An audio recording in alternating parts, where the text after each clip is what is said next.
We are going to continue our series on The Bible Explains, Part 220. Today, we will continue our discussion on the end-time prophecy from Grace Perspective, Part 2. Let's commit this first to the Lord. Manalangin po muna tayo. Our dearest Father in heaven, we are so very thankful for how you have gathered us today. Thank you so much for the wonderful time of praise and worship. Thank you so very much for this wonderful time of learning. We commit to you this time, even this learning time, and it is our heartfelt prayer that everything that will be said and done only for your glory and for the blessing of everyone. This we pray, Father, only in the name of your Son, our Lord and Savior, Jesus Christ, by the power of the Holy Spirit. And everybody would just simply say, Amen. Palakpakan po natin ang Panginoon. Today, we begin laying out the sure biblical signs of the end times. But first, I want to show you this is what we call God's end time prophetic timeline. Now look at the screen and you would see this very important chart. Dahil dito po sa chart na ito, babagtasin po natin ang maraming importanteng bahagi ng end time prophecy.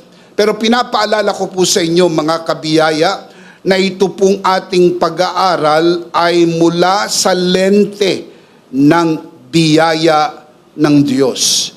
Kailangan maintindihan po natin that we are looking at this very important subject of eschatology or end-time prophecy from grace perspective. Now, silipin po natin ang chart na ito. Nandito po tayo sa kalagayang tinatawag na church age. Ang susunod na pinakamalaking mangyayari ay ang rapture of the church. Ito po ang tinatawag the return of the groom. Babalik ang ating Panginoong Jesucristo para sunduin ang bride. The bride of Christ is the church. Ito po ay exclusive lamang para po sa church. Pero kapansin-pansin po na pagkatapos ng rapture, ang buong mundo ay papasok sa 7 years Great Tribulation. Ito po'y nakapokus lamang sa Israel. Ang tawag po dito sa Book of Daniel, the 70th week of Jacob. We will talk more about this when we get to this particular discussion. And after that, magkakaroon po ng second coming. Pagkatapos ng 7 taon, the second coming, ang tawag po dyan, the return of the king. The king of the Jews or the king of Israel. Dahil ang second coming ay very particular only for Israel. Magkaiba po ang rapture at ang second coming. At pagkatapos po na siya ay bumaba, magkakaroon ng pinakamalaking digmaan na hindi pa naganap sa kasaysayan ng sangkatauhan, ang Battle of Armageddon. Pagkatapos po ng Battle of Armageddon, maghahari si Kristo sa ibabaw ng mundo ng 1,000 taon. Pagkatapos magkakaroon ng final revolt, Great White Throne Judgment, and then eternity, new heaven and new earth. Isasagad na po natin ang pag-aaral hanggang sa new heaven and new earth. Marahil iniisip ng iba sa inyo, bakit tayo nagtuloy sa eschatological study? Ito po'y resulta noon pong iskandalo na ginawa noong September 23 rapture scandal. Ang totoo niyan, ang ating objective lang sana, ay yun po ay sagutin nating issue. Samantalang ang iba ay takot na takot sumagot sa issue na ito. Ang iba ay nagpe-play safe. We made our voice heard. 2 broadcast bago ang September 23, maliwanag pong isinahimpapawid po natin ang mariin nating pagtutol sa date setting, date watching, and whatever you call it, labag sa Biblia ang paglalagay ng petsa sa rapture man o second coming. At pagkatapos mo ng September 23, nag-broadcast uli po tayo upang ipaliwanag na ito po'y maliwanag na iskandalo. Dahil hindi lang po ito ngayon nangyari, noong pa man merong nagpepetsa-petsa, noong pa man marami nang naglagay ng petsa at nabigo, walang pinagkaiba. Ang September 23 iskandal. Yan po ang dahilan kung bakit niloob ng Diyos na ituloy na po natin ang aralin tungkol sa end times. So, the community of Full Grace will learn it from grace perspective. At hindi kung kani-kanino at kung saan-saan po namumulot ng aral ang mga kabiyaya tungkol po sa end times. Sapagkat this important teaching must be viewed through the eyes of the finished work of Jesus and through the lens of the message of full grace. Ang rapture at ang second coming ay two different events. Magkaiba at magkahiwalay po. Let me show you a very important comparison between the two. 5 basic differences between the rapture and the second coming. Ang rapture po ay no prophecies involved, no prophetic signs. Walang hula sa Old Testament tungkol sa rapture. Ito po ay mystery, absolute mystery. Whereas pag kinumpare po natin sa second coming, meron po mga prophetic signs. Ang pag-uusapan po natin ng mga signs of the end times ay always in reference to the second coming. Dahil wala pong prophetic signs, listen up, ang rapture, kapag nababanggit natin ang mga end time signs, ito po ay direct in reference to the second coming. But this is the clue. Kung malapit na malapit na malapit na ang second coming, kumapit ka ng maigi, mas malapit ang rapture dahil mauuna ng 7 taon ng rapture kaysa sa second coming. Ang rapture ay mangyayari before the tribulation, whereas the second coming after the tribulation. Ang rapture po ay meeting in the air, invisible. Walang makakaalam, bigla na lang mawawala ang maraming mga tao. Lalabas ito sa headline, millions of people are missing, sapagkat ang makakarinig lang ng trumpeta na ito, ang tawag ni Paul, trumpet call, ang mararapture lamang ay ang mga believers na bahagi ng katawan ni Kristo. Pinapaalala ko po sa inyo, walang maiiwan kahit isa. Dahil ang irarapture po ay ang bride, the bride of Christ, the church. At lahat ng bahagi ng katawan ni Kristo ay mararapture. Tandaan, ang rapture ay hindi premyo ng iyong mga gawa. Ang rapture po ay regalo ng tinapos na gawa ni Kristo sa krus ng Kalbaryo. Pag ikinumpara po nyo sa second coming, ang second coming, Jesus will come again and touch the Mount of Olives. Tatapak ang kanyang paa doon sa bundok ng Olibo, and this is very, very visible. Sa rapture, mga kapatid, Christ will come for the saints. Darating po siya, the return of the groom, susunduin ng bride. The return of Christ to get His church. Whereas pag kinumpare nyo po sa second coming, Christ will come with the saints. Bababa ang Panginoon after 7 years great tribulation. Pag nag-rapture na po, magkakaroon ng kasalan sa langit. The wedding of the Lamb and the church. Tawag po sa Bible, ito po ay pista ng pagdiriwang ng kasalan ng kordero at ng iglesia. Magkakaroon ng marriage feast of the Lamb. Well, tatanungin ko po kayo, Ano ang susunod na mangyayari pagkatapos ng kasalan? Honeymoon? Kainan muna. Pakainin nyo muna yung mga bisita nyo. Magkakaroon ng pistahan, kainan, celebration, doon po sa langit. Habang merong 7 years tribulation, merong 7 years celebration, doon po sa langit. Sa rapture, bababa ang Panginoon para sagipin ang iglesia mula sa sumpa at salot na nandito sa mundo. Whereas sa second coming, Christ will come to save Israel from the hand of the Antichrist. Kaya magkaiba ang dalawang events na ito.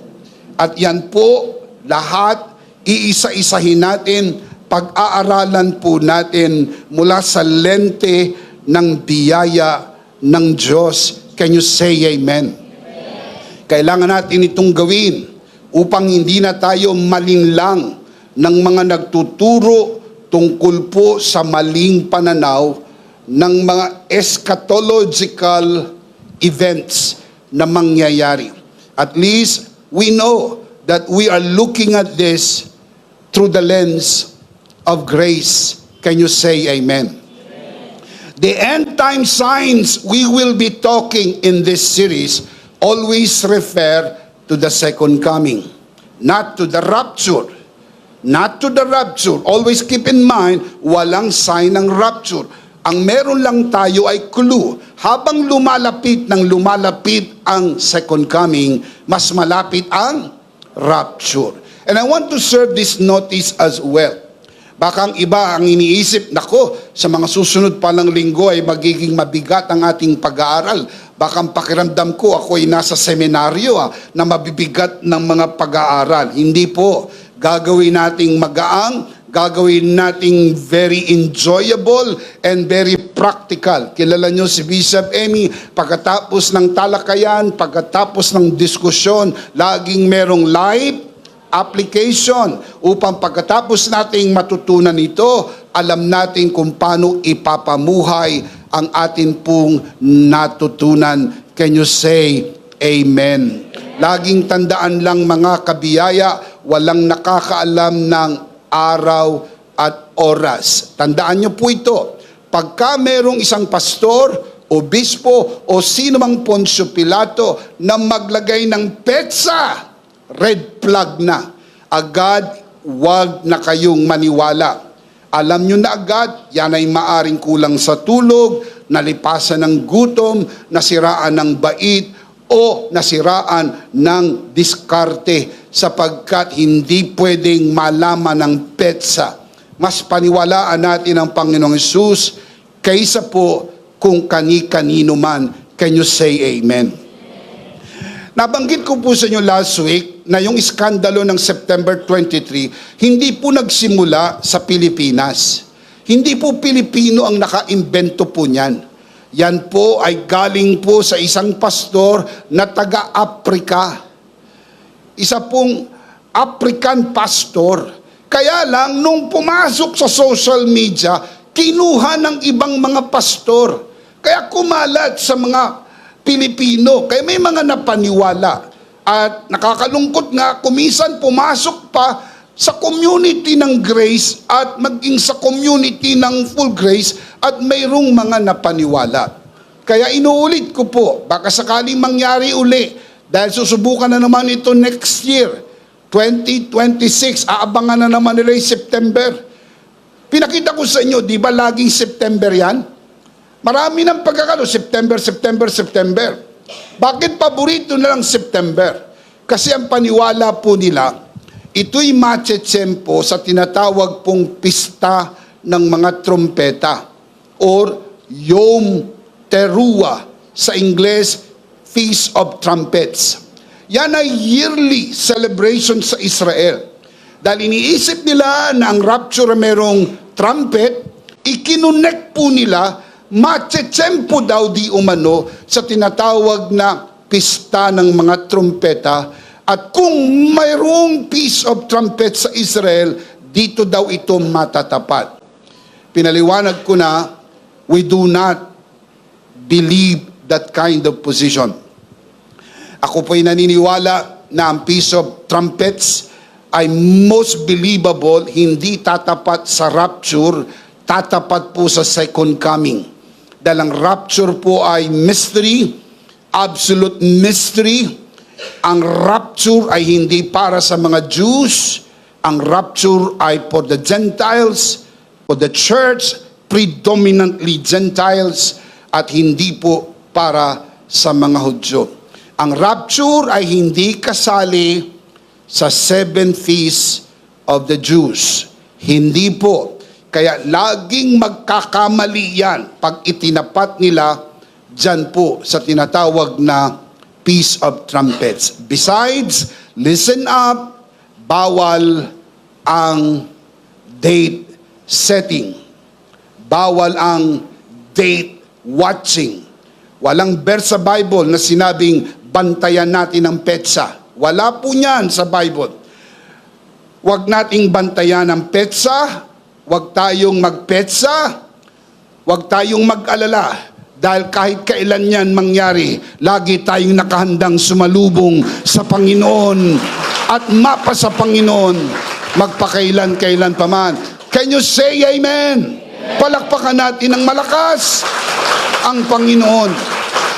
Praise God, praise God.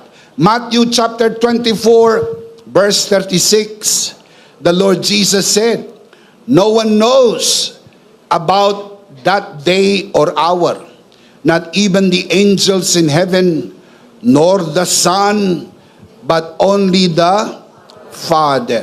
Kaya maliwanag, bawal ang petsa-petsa. Pwede kayong magpitsa, pero hindi kayo pwedeng magpetsa. Sapagkat hindi kayo pwedeng magpetsa, bawal po yan. Ang nakakaalam lang ng tunay na petsa ay ang Ama. Huwag nating pakialaman ang bagay na hindi nauukol para sa atin.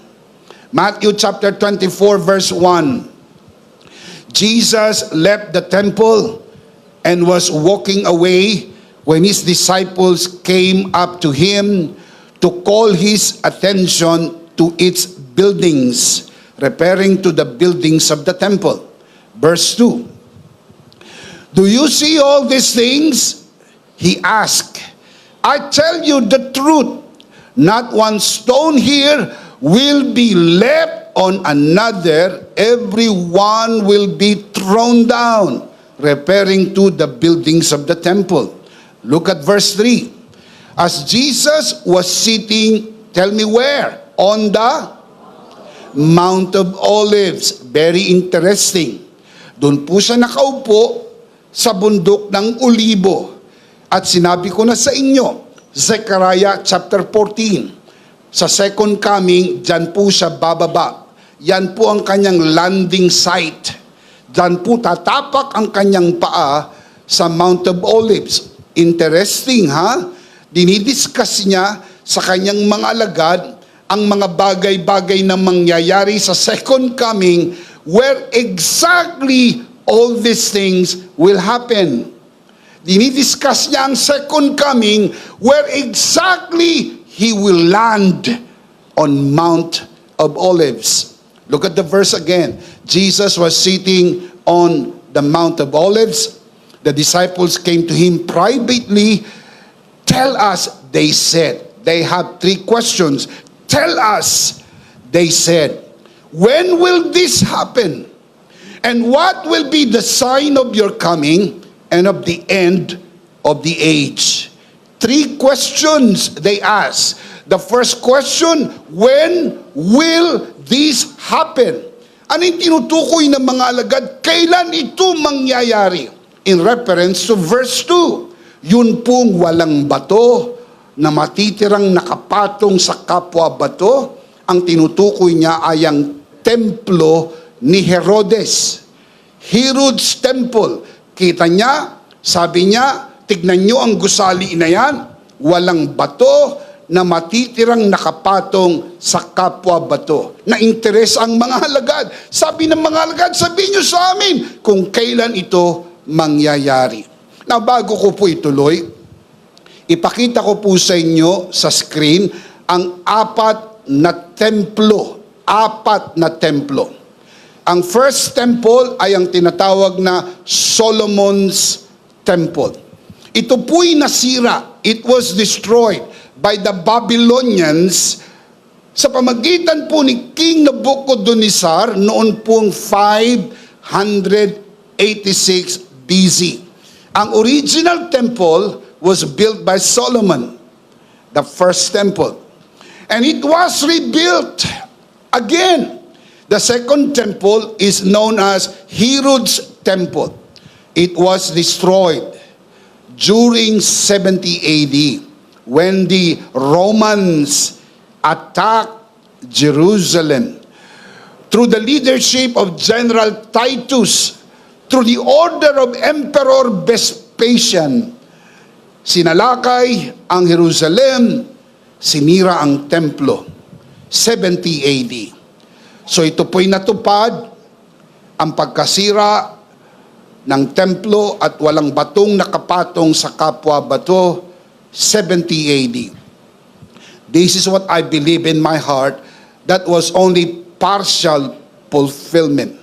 Dahil pag pumunta kayo sa Israel, meron pa ring part ng temple complex na nanatiling nakatayo. Isa sa most famous wall ay ang tinatawag pong the Western Wall or the Wailing Wall. Pinaniniwalaan po ng mga historians na ang natitirang wall po na ito ang pinakamalapit na wall doon po sa temple kung saan nandoon po ang Holy of Holies. Kaya ho ang mga Hudyo'y pumupunta sa Wailing Wall to pray for the restoration of their temple. Dahil naniniwala sila na isang araw, tutuparin ng Diyos ang kanyang pangako, magkakaroon ng third temple.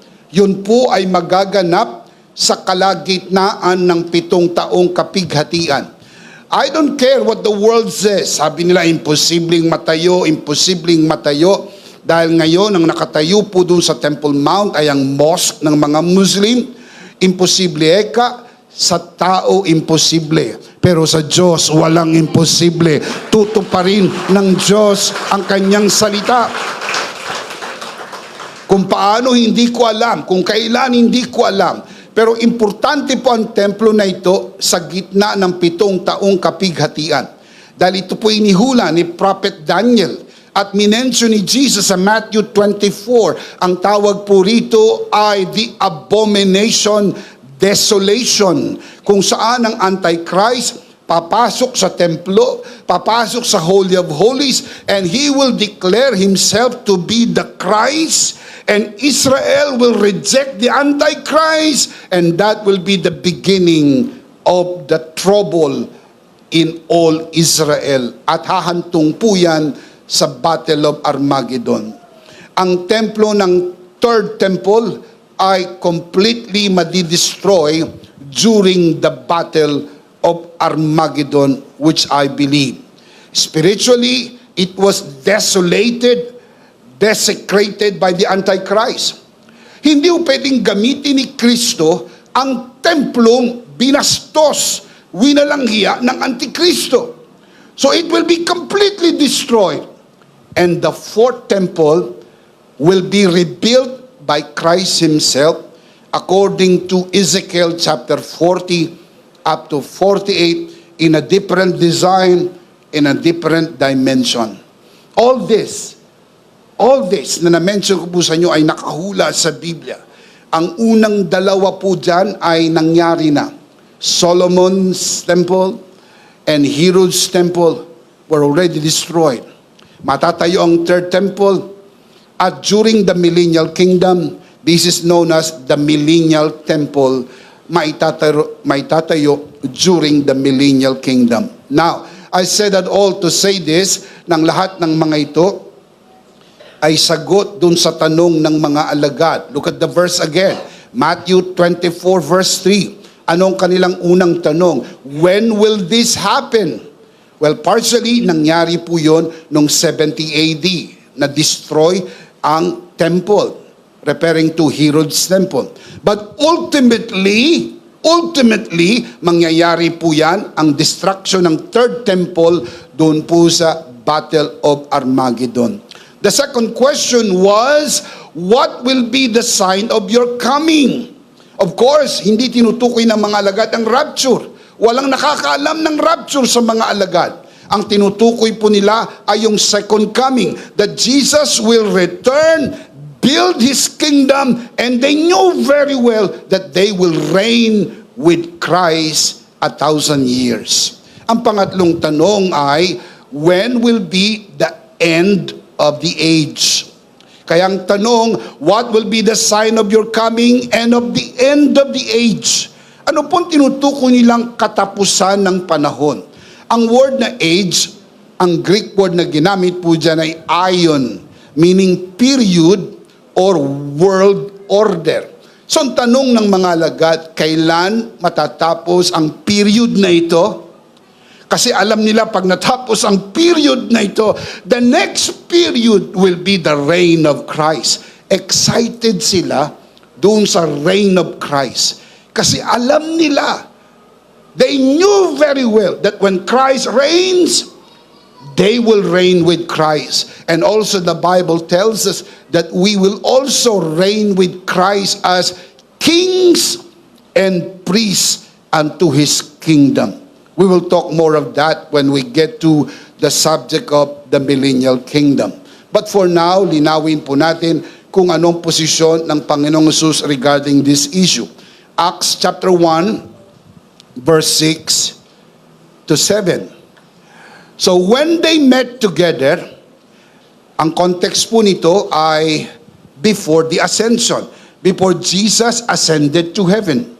So when they met together, Jesus and His disciples, they asked Him, Lord, are you at this time going to restore the kingdom of Israel? Now, why we're so excited about this? Kasi alam nila na mayroon pong mangyayari sa second coming. Remember, pagtapak ng paa ni Jesus sa bundok ng Olibo, kanya pong tatalunin ng Antikristo. After the Battle of Armageddon, the next big thing that will happen is the millennial kingdom. Sabi ng mga alagad, kailan po ito? Ngayon na po ba? Lord, are you at this time going to restore the kingdom of Israel? Now, why they ask this question? Look up here, look at my eyes. Kasi po, Jesus already resurrected from the dead. And He is now about to ascend to heaven. Hindi nga nila alam na mag-a-ascend si Jesus eh. Akala nila nung mag-resurrect si Jesus, this is it. Ito na. Itatayo na ang kaharian. Tatalunin ang imperyo ng Roma at itatayo ang kaharian ni Kristo. They were so excited. Now look at verse 7. He said to them, it is not for you to know the times or dates the Father has set by His own authority. Ang tanong ng mga alagad ay end time question. Ang sagot ni Jesus, it is not for you to know the dates and the times. So anong matututunan natin? Kapag pinag-uusapan ng end time, walang date setting, walang date watching. Exclusive ito sa authority ng Father. Kaya pag nagseset ng date, ng time, tawag dyan, epal. O bisa, bakit? Kasi ang tawag na epal, papel. Pumapapel tayo sa hindi po natin papel. Hindi para sa atin ang petsa. Ang petsa, oras ay exclusive lamang sa Ama. Huwag kang mag-alala dahil hindi mo naman kailangan maghanda. Kay Kristo, lagi kang nakahanda dahil inihanda na tayo ng tinapos na gawa ni Kristo sa krus ng Kalbaryo. Shout Amen. Lahat ng binanggit ko sa inyo ay introduction pa lang. Magsisimula na po tayo dahil tatalakayin talaga natin what are the signs of the end times. Number one sign, according to Jesus, number one is spiritual deceit is getting worse. Kapag lumalala ng lumalala ang spiritual na pandaraya, palatandaan ito, malapit na ang second coming. At kung malapit na ang second coming, ang ibig sabihin mas malapit ang rapture. Kaya yan ang sign number one. I did not invent this, yo. I'll show you the verse, of course. Matthew chapter 24, verse 3, and also verse 4. Isang bagay ang kapansin-pansin po, ang Matthew 24 ay tumutukoy po sa second coming. Look at verse 3. As Jesus was sitting, tell me where? On the Mount of Olives. Please underscore that. Importante po yung lugar na yan sapagkat yan po yung landing site ng second coming. The disciples came to him privately. Tell us, they said, when will this happen?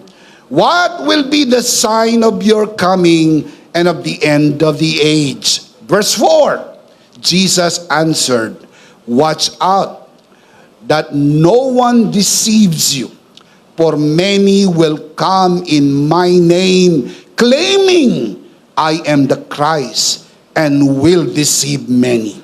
Nagtanong ang mga alagad, anong sinyales ng iyong pagbabalik? Sabi ng Panginoon, maraming lalabas na mga bulaang Kristo. Yan ang unang palatandaan. Ang mga pandarayang espiritual ay palala ng palala. The devil is a deceiver and has mastered the art of it. And the Bible even say, the devil deceived the first man and deceived the whole world. Kaya ho, delikado ang kaaway dahil siya po ay dakilang manlilinlang. Nalinlang niya ang unang tao. And I'll show you the verse. Kaya niyang linlangin ang buong mundo. Huwag mong sabing matalino ka. Huwag mong sabing college graduate ka. O may master's ka. O may doctorate degree ka. No match ang tao. Hiwalay kay Kristo, no match kay Satan, sapagkat si Satan po ay deceiver. Revelation chapter 12 verse 9. So the great dragon was cast out, that serpent of old, called the devil and Satan, who deceives the whole world. Nadaya ni Satanas at dinadaya ni Satanas ang buong mundo. Kaya ito'y palatandaan ng second coming. Pag merong spiritual deceit, nadadaya ang mga tao na paniniwala, nalilinlang, tulad po ng paraan ng pagseset ng date. Hindi naman po bago yan Ngayon lang ba nagkaroon ng set ng date tungkol sa rapture? Hindi po kayo kahapon pinanganak. Pinakita ko po sa inyo ang napakaraming naitala ng mga palso at mga nabigong date setting ng rapture man o second coming. Now look at the verse. Matthew chapter 24 verse 4 and 5. Jesus answered, watch out that no one deceives you, for many will come in my name, claiming I am the Christ, and will deceive many. Many will come, and many will be deceived. Alam nyo po, mga kabiyaya, sa Wikipedia, naitala po yung mga kilala Siyempre, hindi kasama dyan yung hindi kilala. Yun pong nalipasan ng gutom, yung hindi napagkakatulog, yung pong taong grasa na biglang nagsabi, ako ang Kristo. Siyempre, hindi na ho sila nailista. Ang mga nailista rito, yung mga pumoso. Mula 18th century, 19th century hanggang 20th century, may naitalang 45 kilala na mga nag-angkin directly, I am the Christ. Itong 21st century, mas malaki na ang bilang. Galing po ito sa iba't ibang lahi. Australians, Puerto Ricans, Brazilians, Americans, and meron ding Filipinos. May mga Pilipino rin na nagsabing, ako ang Kristo. Yung isa nga, nakakulong na. Hindi na ho yan bago sa atin. Hindi naman po kilala yung iba. Ito lang po ay kilalang kilala dahil meron po siyang mga broadcast, meron siyang mga forecast, kaya kilalang kilala na siya di umano ang Kristo sa panahon ng mga hintil. Of course, that is a lie. At pinagpauna ng Panginoon, marami pang lalabas tulad niyan na magsasabi, ako ang Kristo. Pero sabi ni Jesus, bulaan ang mga ito. Huwag kayong magpapaniwala sapagkat palatandaan po yan na malapit na ang second coming. Matthew 24:11. And many false prophets will appear and deceive many people. Not few. Many people will be deceived by the false Christ, by the false prophets, false teachings, at mga spiritual deceit. Verses 24 to 25. For false Christs and false prophets will appear and perform great signs and miracles to deceive even the elect, referring to the Jews. If that were possible, look at verse 25. Jesus said, I have told you ahead of time. Hindi ho yan itinago ni Jesus sa atin. Pinagpauna niya na sinabi ko na sa inyo, una pa man, mayroong mga bulaang propeta, bulaang Kristo, mga maling turo ang lalaganap bago dumating ang Panginoon. Kaya pansinin po niyo habang lumalaganap ang spiritual deception at ito ay getting worse and worse and worse, yan po ay sign ng second coming. Look at verse 26. So, if anyone tells you, there he is out in the desert, do not go out. Or here he is in the inner rooms, do not believe. Alam niyo po ba mga kabiyaya, some falsely believe that Jesus already returned in 70 AD.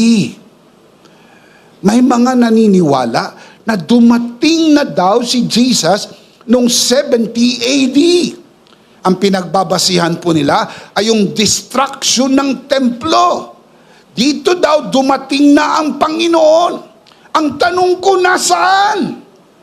Nasaan ang Panginoon kung dumating na siya? May nagsabi sa akin, nasa Las Piñas daw.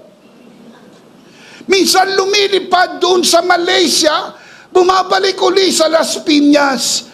Minsan pumupunta daw ng Pampanga. Ang sabi ko, kung nandito na si Jesus, hindi ko kaya siya nabaha?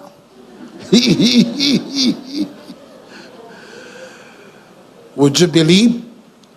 Gaano man ito kamali, mayroong mga naniwala. Spiritual deception ang tawag dito. O Bishop, paano mo nalaman na ito'y maling-mali? Dahil sinabi ni Jesus sa kanyang pagdating, look at verse 27, for as lightning that comes from the east is visible even in the west, so will be the coming of the Son of Man. Kaya alam niyong hindi pa dumating. Dahil sa kanyang pagdating, lahat ng tao makakaalam. Universal po ito. From east to west, from north to south.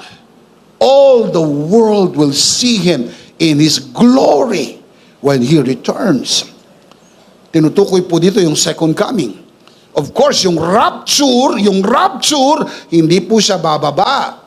Doon lang po siya sa himpapawid. Tayo ang sasalubong sa Kanya sa himpapawid. Yun yung rapture. Pero yung second coming, tatapak ang Kanyang paa sa Mount of Olives at makikita ng buong mundo tulad ng kidlat mula sa silangan hanggang sa kanluran, hindi po malilingid sa kaalaman. Kung bumalik na ang Panginoon noong 70 AD, ba't sila lang ang nakaalam? You see? What do you call that? Spiritual deception. Yan po'y sinyales pag lumala at tila lumalala ng lumalala sapagkat kung sino-sino nagsasabi na siya ang Kristo at siya raw ang tagapagligtas. Siyang may-ari ng universe. At hawak niya ang vibrator ng universe. Now, it's getting worse and worse and worse without even mentioning names. Sapagkat alam po ninyo na hindi na dapat banggitin ang mga pangalan ng mga ito para bigyan pa ng dignity ang kanilang mga kasinungalingan at espiritual na kamalian. The most important teaching of Jesus, let me rephrase that, the most important teaching of the Bible is the teaching of salvation. Listen, mahalaga po ito pinag-uusapan natin. Tawag po rito ay eschatology. Eschatology, doctrine of the last things. Pero ang tawag po sa doctrine of salvation, soteriology. Yun pong katuruan that will determine where you will spend your eternity. Yung salvation, yung buhay na walang hanggan, yung kaligtasan, the most important teaching. At ang katuruan tungkol sa kaligtasan ay ipinasok ng Diyos sa Ebanghelyo. Kasi ang Ebanghelyo ang kapangyarihan ng Diyos sa pagliligtas. Kaya kung gusto kang iligtas ng Diyos at gusto naman niya, bibigyan ka ng opportunity marinig ang gospel dahil ang gospel ang kapangyarihan para maligtas ka. Romans chapter 1 verse 16. The Apostle Paul writes, "For I am not ashamed of the gospel of Christ, because it is the power of God for the salvation of everyone who believes. First for the Jew, then for the Gentile." Ano po ang kapangyarihan ng Diyos para magligtas? The gospel of Christ. Ang kapangyarihan ng Diyos magligtas, ipinasok niya sa gospel. Kaya kailangan ipangaral ang gospel, marinig ng tao, dapuan siya ng pananampalataya, tumawag siya, at maligtas. Paano siya maligtas? Kailangan niyang tumawag ng may pananampalataya. Paano siyang tatawag ng may pananampalataya kung hindi pa niya narinig? Paano niyang maririnig kung walang mangangaral? Kaya ang Diyos ay nagsugo ng mangangaral upang marinig ng tao ang mabuting balita, at habang naririnig niya, dinadapuan siya ng pananampalataya, at pagdating ng pananampalataya, siya'y tatawag. Romans 10:13, "Whoever calls on the name of the Lord shall be saved." 1 Corinthians chapter 1 verse 18, the Apostle Paul writes, "For the message of the cross is foolishness to those who are perishing, but to those who are being saved, it is the power of God." Listen up, my dear brothers and sisters. Kanina, binasa natin yung Romans 1:16. The power of God unto salvation is the gospel. Dito naman sa 1 Corinthians 1:18, the power of God is the message of the cross. What does it mean?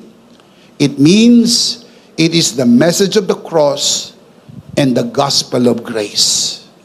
The gospel of grace and the message of the cross is the power of God unto salvation. Kaya pakitandaan ng maigi, the worst spiritual deceit is the distortion of the gospel.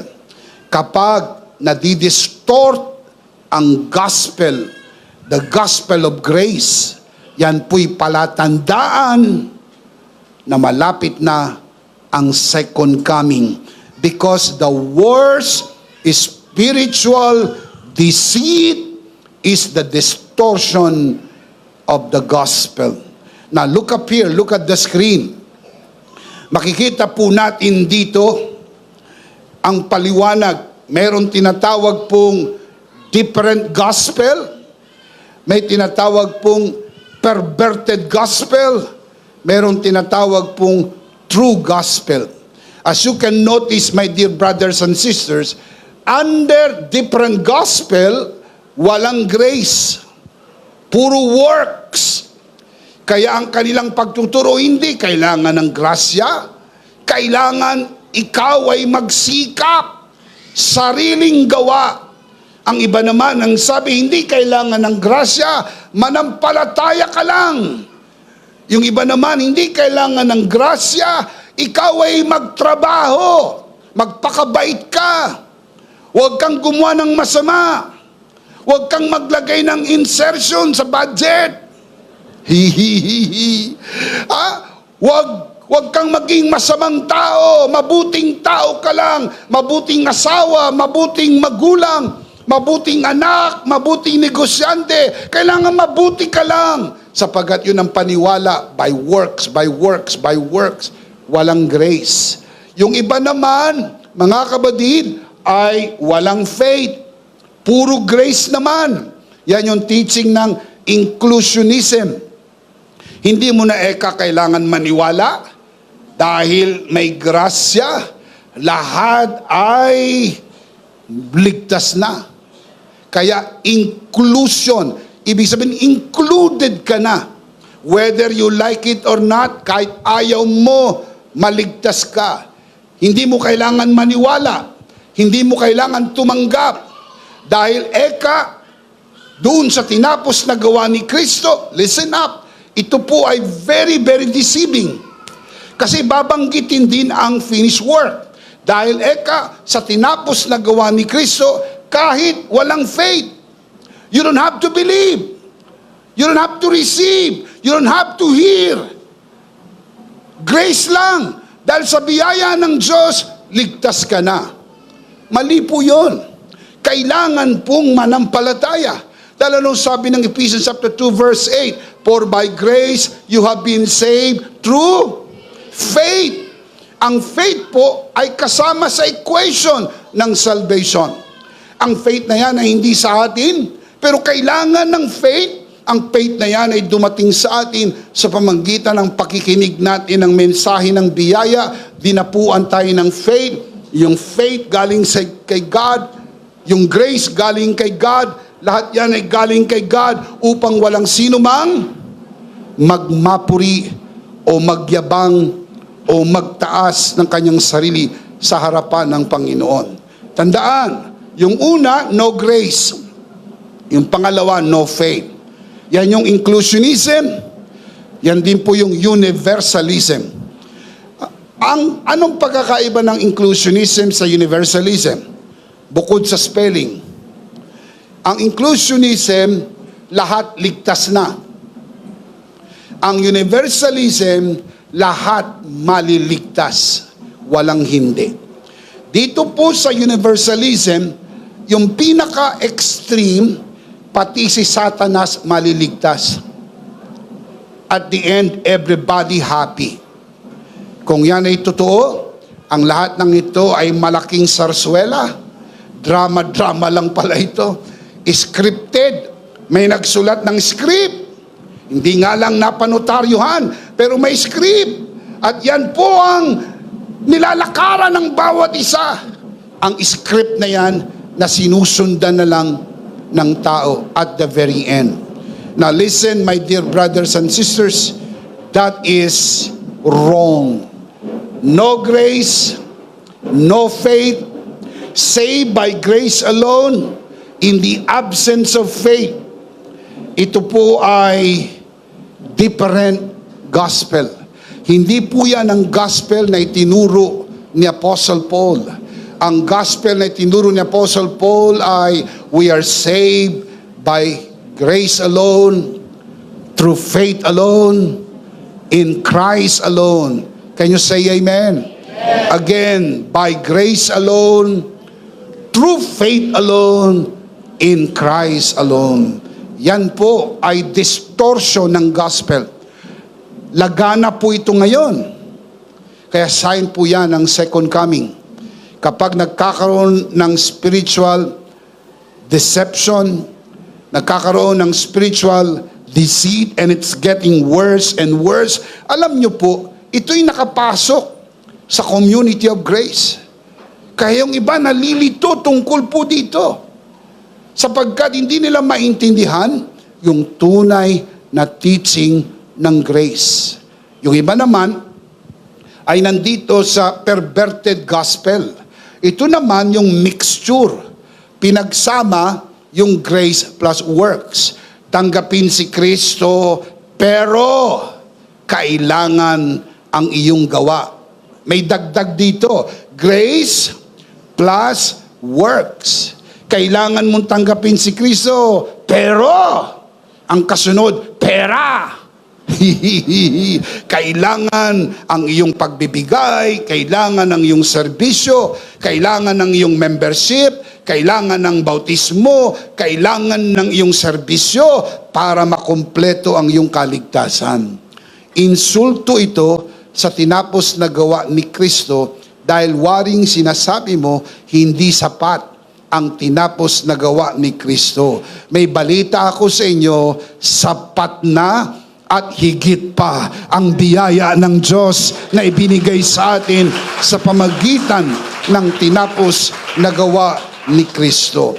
Ito po ang kalahati ng kaligtasan mo ay sa iyo. Wala hong katiyakan ng kaligtasan dito. Dahil pag kinulang ang parti mo, hindi ka maligtas. May balita ako sa inyo, laging kukulangin ang parti mo. Dahil tinimbang ka, ngunit kulang. Hindi ka sasapat kahit kailan. Laging kulang. Kaya lagi sinasabi ng mga pastor at obispo, kulang pa. Kulang pa ang dasal mo, kulang pa ang panalangin mo, at kulang pa ang bigay mo. Kaya hindi na po kailanman sumakto man lang. Kasi ang sukatan po nila ay maling timbangan. Pero kung nakaangkas ka kay Kristo, walang kulang. Sapat ang ginawa ni Kristo sa krus ng Kalbaryo para sa iyo. Shout amen! Palakpakan natin ang Panginoon. Praise God. Ang tawag po rito, different gospel. Sa Greek, heteros. It's a different gospel. No grace, no faith. Absolutely wrong. The second one is what the Apostle Paul called metastrepo, meaning it's a perverted gospel. Binabanggit din ng grace, pero may panghalo, may pandagdag, kulang. Pag hindi mo nagampanan yung parti mo, hindi ka kumpletong maligtas. Ang pangatlo ay ang tinatawag na true gospel. This is called full grace. You are saved by grace alone, through faith alone, in Christ alone. Basahin natin, sabay-sabay. Ready? You are saved by grace alone, through faith alone, in Christ alone. One more time. You are saved by grace alone, through faith alone, in Christ alone. Grace is a gift, so is faith. Wala kang sariling faith. Sabi sa Bible, bago mo nakilala ang Panginoon, you're spiritually dead. Faith is a spiritual entity. How can you have faith, which is a spiritual entity, when you do not even have spiritual life to begin with? You're spiritually dead.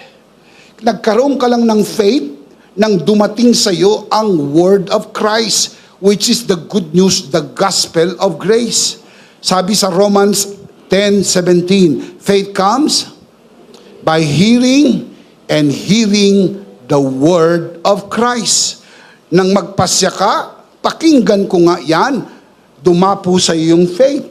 Nang dumapo sa iyo yung faith, tumawag ka. Nang tumawag ka, ligtas ka. At pag naligtas ka, ligtas ka magpakailan-kailan pa man dahil sa biyaya ng Diyos. Shout amen. This is the balanced teaching of grace. Sapagkat ang lahat ay sa Diyos. Hindi ho sosyo. Wala tayong ambag sa ating kaligtasan. Ang ating kaligtasan ay solong gawa ng Diyos sa pamagitan ni Kristo sa krus ng Kalbaryo. Bishop, ano ang nagawa natin? Ang pagpapasyang makinig ng mensahe. Ang tawag po dyan, natural free will. You have to decide to listen. Sabi mo, pakinggan ko nga. Walang pwedeng mamilit sa iyong makinig. Pero pag sinabi mo, pakinggan ko nga, sige nga, pakinggan ko nga, that is the decision of your free will.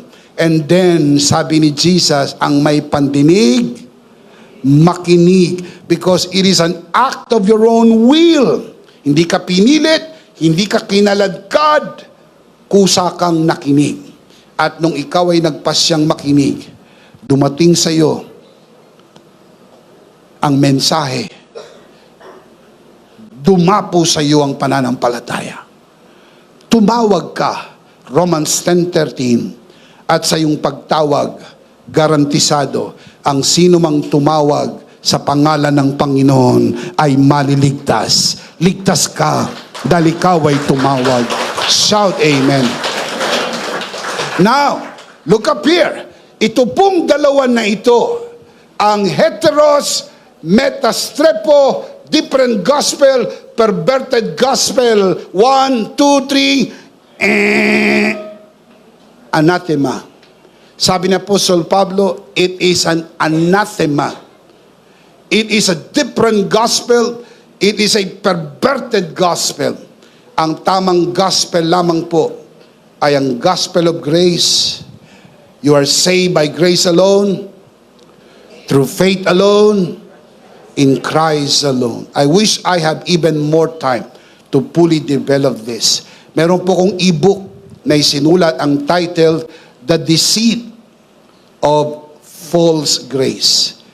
In-expose ko po rito ang deceit of inclusionism as well as universalism, ng mga ito ay kaaway ng tunay na grasya. Hindi po yan grasya na totoo. Yan po ay false grace. Yun pong ligtas na lahat. Lahat ay maliligtas. That's not true.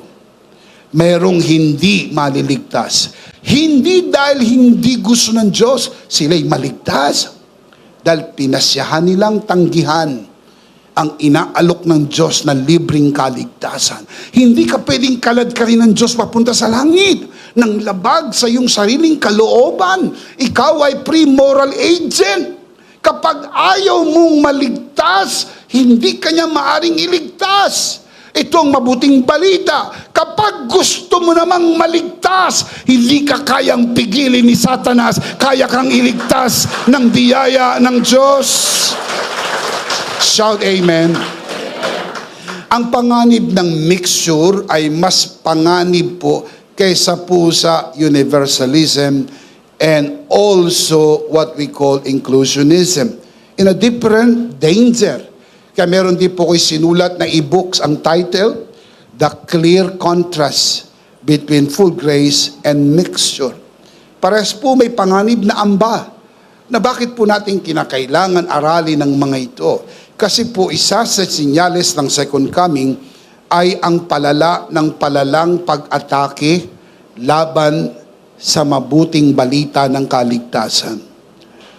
Inclusionism, universalism, as well as mixture. Para malaman natin na isa lang ang tunay na mabuting balita.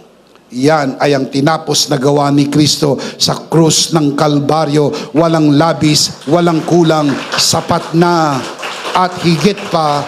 Shout Amen. 2 Thessalonians chapter 1 verse 8. The Apostle Paul writes, in flaming fire, taking vengeance on those who do not know God, and to those who do not obey the gospel of our Lord Jesus Christ. Yung pong word na obey, ang Greek word na ginamit ay hupakuo.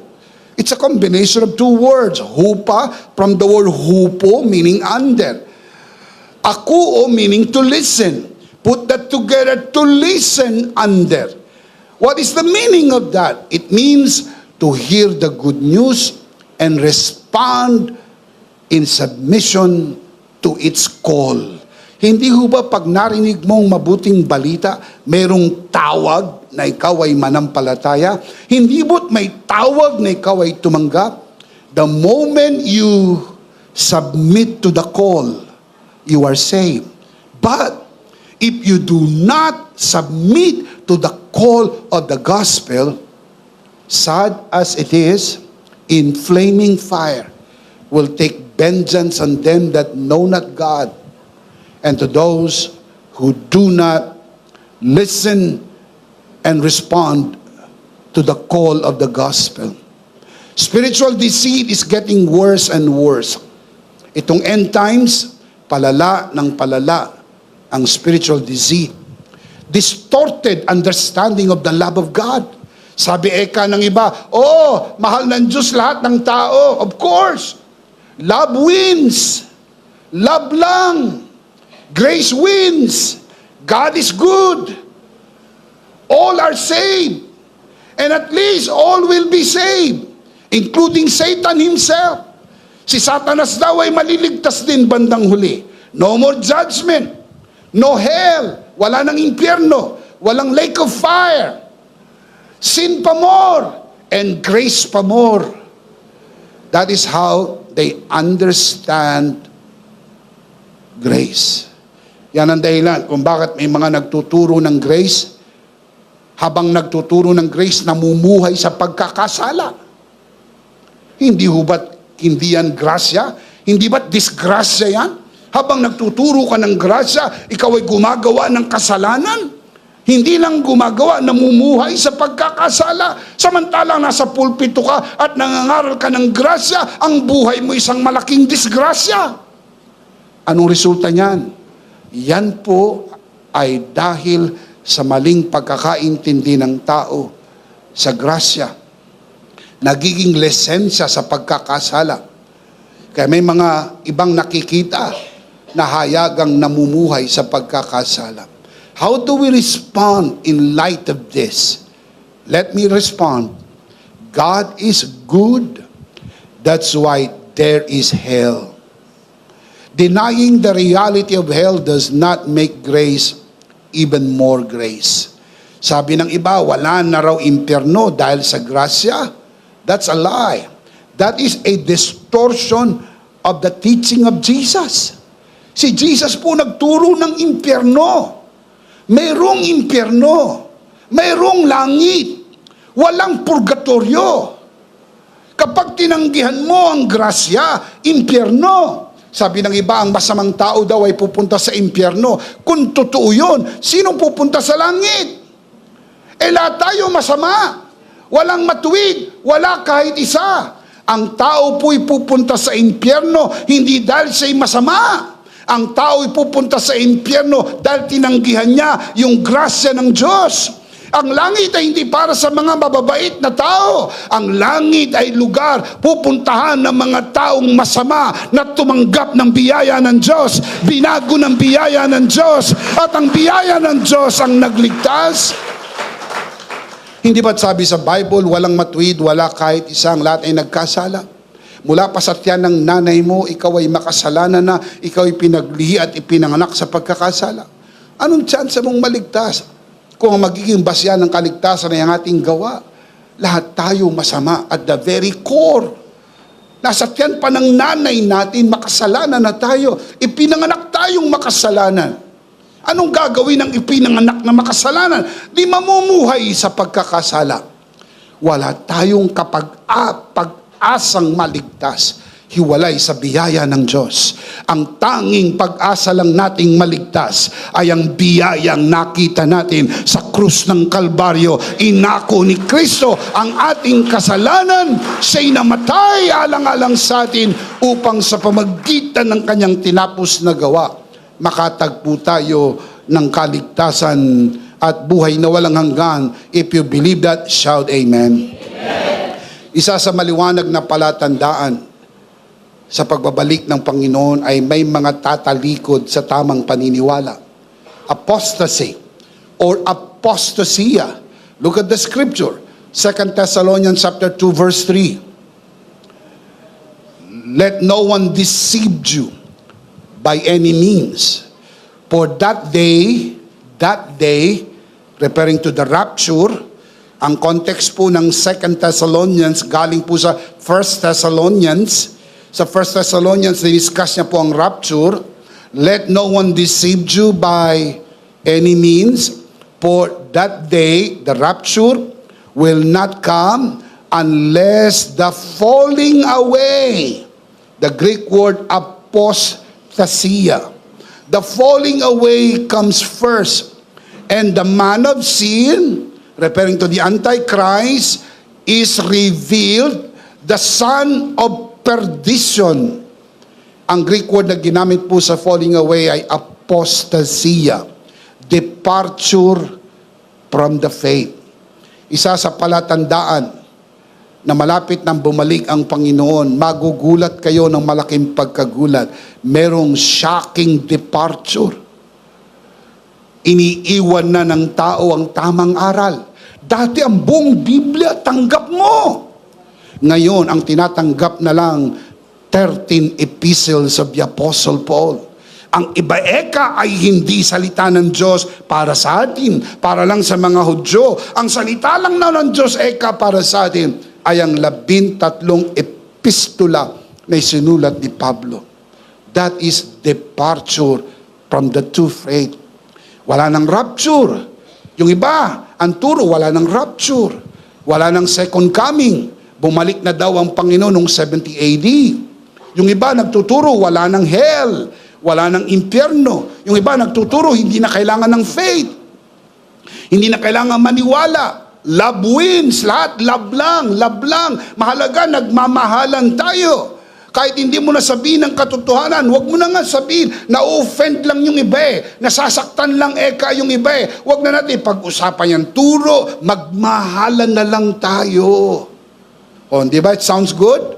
Magmahalan na lang tayo. Magkakapatid naman tayo. Mga kapatid, ito po ang aking paniniwala.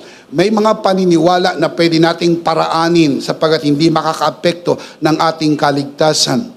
We can agree to disagree without being disagreeable on certain points that are not essential to salvation. Aminado po ako, may mga issue na pwede nating pagkasunduan na magbibigayan tayo, total hindi mo pa yan naiintindihan. Pero wag sa issue ng kaligtasan. Dahil ang pinakamahalagang turo ay ang turo ng kaligtasan. Kailangan po ng pananampalataya sa kaligtasan. Dahil ang kaligtasan ay sa biyaya sa pamagitan ng pananampalataya. Ang pananampalataya, hindi mo kontribusyon sa iyong kaligtasan.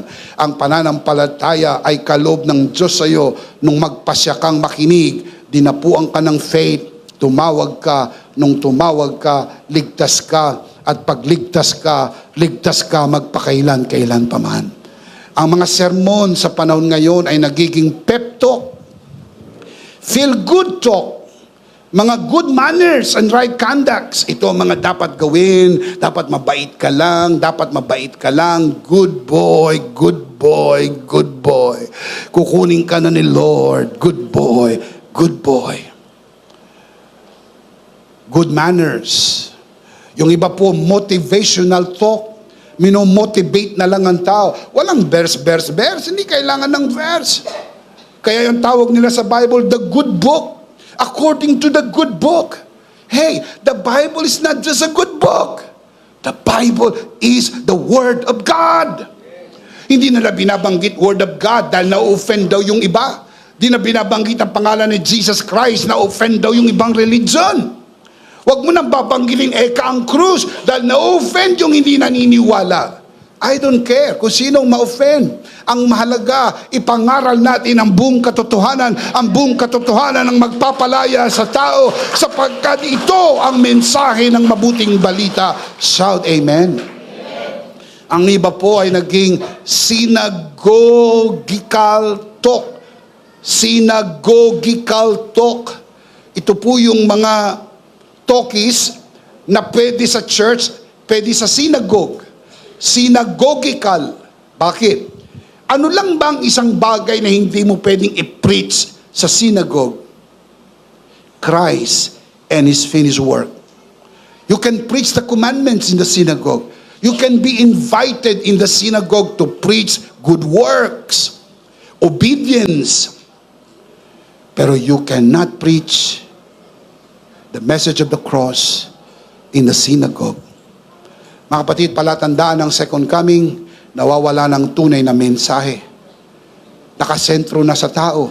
Gawa ng tao, galing ng tao, husay ng tao. Ang simbahan ay nagiging isang organisasyon na pagpapakita ng galing at husay ng tao. Hindi na po siya living organism where the life of Christ flows in and flows through. It becomes just an organization. Sabi ni Jesus sa huling panahon, itong makikita po ninyo, hindi na naitataas si Kristo at ang tinapos na gawa ni Kristo. The Apostle Paul said, I determined to know nothing about you, only Jesus Christ and Him crucified. Walang pinakamahalaga kay Pablo at sana ganun din sa atin. Walang pinakamahalaga sa atin kahit sinong Ponsyong Pilato. Ang mahalaga sa atin ay si Kristo lang at ang kanyang tinapos na gawa sa krus ng Kalbaryo. Shout amen. 1 Timothy chapter 4 verse 1. Now the Spirit expressly says that in the latter times, meaning last days, some will depart from the faith, giving heed to deceiving spirits and doctrines of demons. Ano po itong doctrines of demons? 2 Timothy chapter 4 verse 3 to 4. For the time will come when men will not put up with sound doctrine. Instead, to suit their own desires, they will gather around them great number of teachers to say what their itching ears want to hear. They will turn their ears away from the truth. They do not want to hear the truth anymore and turn aside to myths. Sa today's English version, turn to legends, including Mobile Legends. The Apostle Paul, very strong in this warning. 1 John 2:18. Dear children, this is the last hour. As you have heard that the Antichrist is coming, even now, panahon pa niya, even now, many Antichrists have come. This is how we know it is the last hour. Pag dumadami ng mga Antikristo, dumadami na ang mga kontra kay Kristo, it is the last hour. Sign po yan ng second coming. May mga tatalikod sa pananampalataya. Bisa, bakit sila tumalikod kung tunay silang nananampalataya? Pinaliwanag po ni Apostle John, 1 John 2:19. Ang mga ito ay tumalikod dahil hindi sila tunay nananampalataya sa mulat mula. Listen to the verse. They went out from us, but they did not really belong to us. For if they had belonged to us, they would have remained with us. But their going showed that none of them belonged to us. Nasama lang po yan.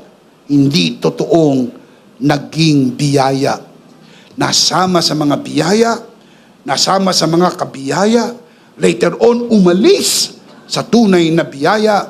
Sabi ng iba, nawala ang kaligtasan. Hindi ho nawala ang kaligtasan. Walang kaligtasan sa mula't mula. Dahil kung totoong naligtas ka, mananatili kang ligtas magpakailan-kailan pa man.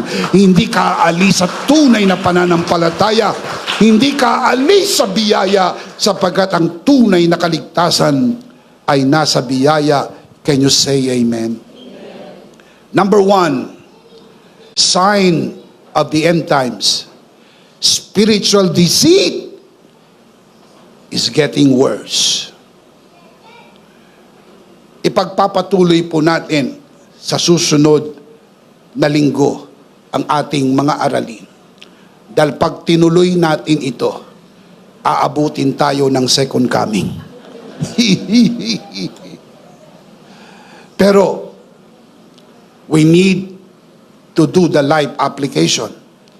Dahil ayaw ko po na pag-uwi man lang natin, ang narinig lang natin ay ang diskusyon tungkol sa mga bagay na nabanggit. Let's reduce this truth into something actionable, something we can do. Number 1, stand strong in the message of grace. Tindigan natin ang mensahe ng biyaya.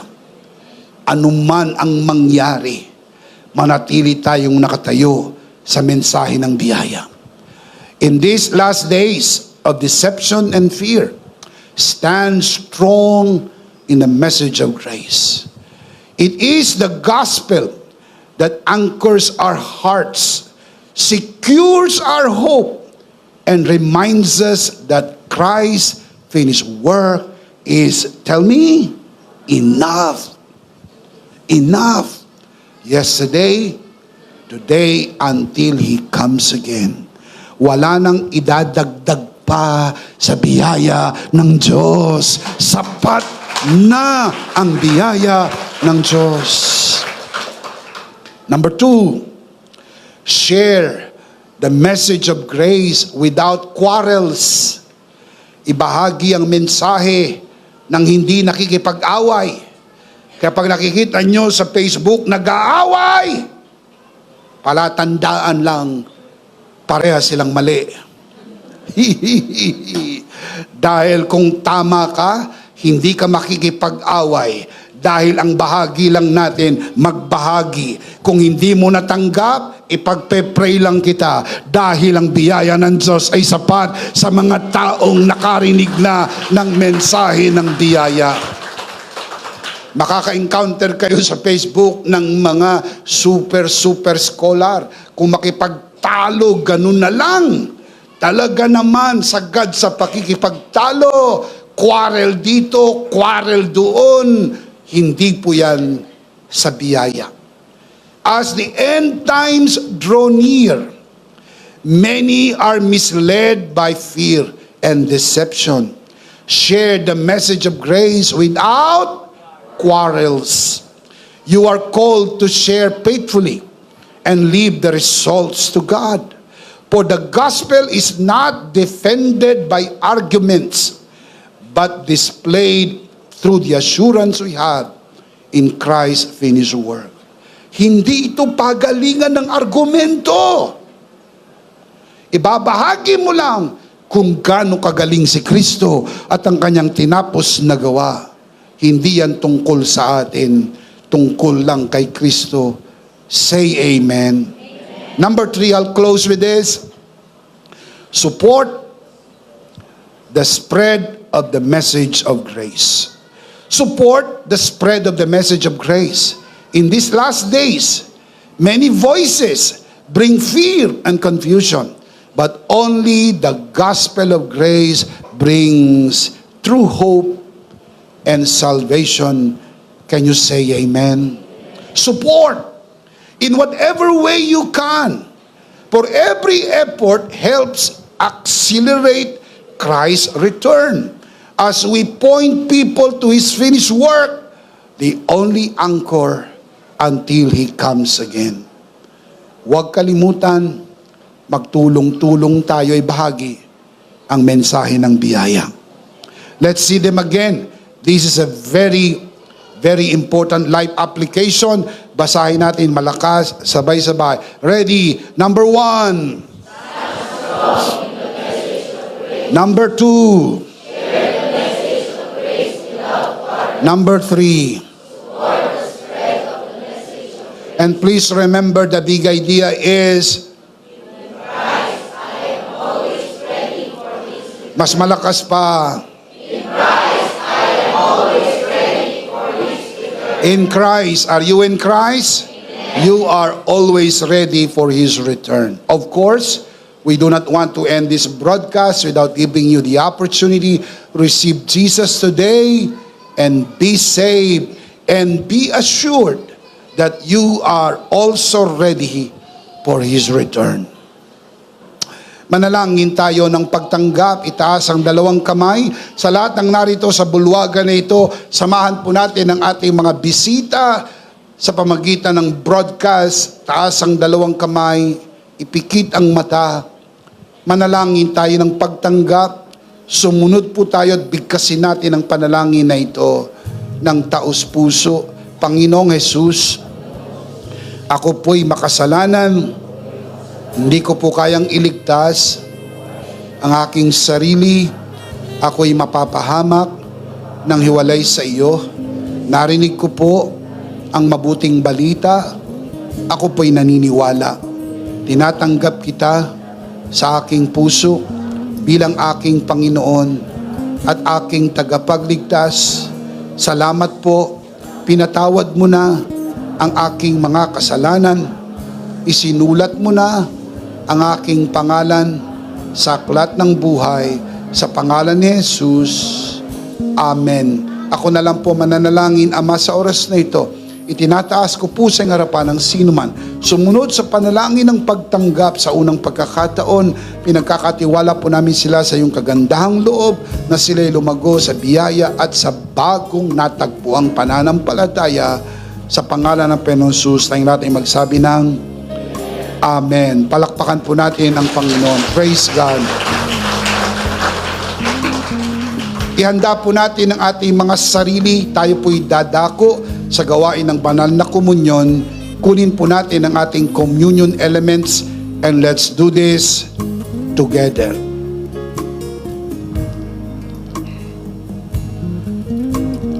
All right, let's do this together, mga kabiyaya. Hawak-hawak po natin ang pinakamakapangyarihang simbolo ng tinapos na gawa ni Kristo sa krus ng Kalbaryo. Ito ang aral na tinanggap ko sa Panginoon at ngayon naman ay binibigay ko sa inyo. Nang gabing isa'y pagkanuli dumampot siya ng tinapay, kanyang pinagpira-peraso at kanyang sinabi, ito ang aking katawan na pinagpira-peraso dahil sa inyo. Gawin niyo to bilang pag-alaala sa akin. Sabay-sabay po natin gawin.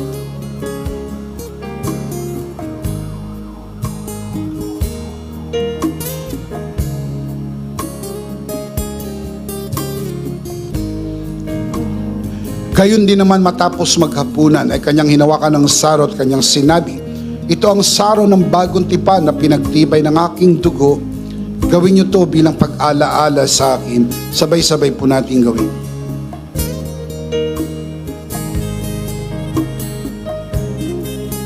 Ate po itaas ang ating dalawang kamay at sumunod po tayo sa panalangin na ito. Aming Ama, maraming salamat po sa aming Panginoong Hesukristo. Panginoong Hesukristo, maraming salamat po sa iyong banal na dugo na iyong itinigis sa krus ng Kalbaryo. Dahil po dito, lahat ng aming kasalanan ay iyong nang pinatawad. Maraming salamat po sa iyong katawan na nabugbog at nasugatan. Dahil po dito, lahat ng aming sakit ay iyong nang pinagaling. Gaya ng nasusulat sa iyong mga sugat, ako'y magaling na. Ako'y naniniwala, ako'y magaling na. Aking dinideklara, ako'y magaling na. Ako'y malusog, malakas, masigla, pinagpala, pinaburan, at mabubuhay ng mahaba. sa pangalan ni Jesus. Maraming salamat po, Banal na Espiritu, sa iyong kapahayagan, sa mensahe ng biyaya, sa pangalan ng Panginoong Jesus. Amen. Amen. Palakpakan po natin ang Panginoon. Praise God. Isang beses pa, malakas, sabay-sabay, ano po ang big idea? Christ, I am always ready for His return. Mas malakas pa. In Christ, I am always ready for His return. Are you in Christ? You are always ready for His return. Last of all, let me speak to your heart. You who are watching this broadcast. If this broadcast has blessed you, and if not asking too much, I would like you to bless this ministry with your love offering, so that together we can reach the world with the message of full grace. From the bottom of our hearts here at EMI, we would like to say thank you for giving to the Lord. We'll see you next Sunday, purposely on site, but definitely we'll see you again online. Ako po, si Bishop Emmy. Kasama po si Pastora Joe at ang kabuuan ng The Lord's Community and EMI Broadcast. Maraming thank you. Stay a bit for more announcements. Stay blessed and stay connected. Always remember, in Christ, you are forever. Charito!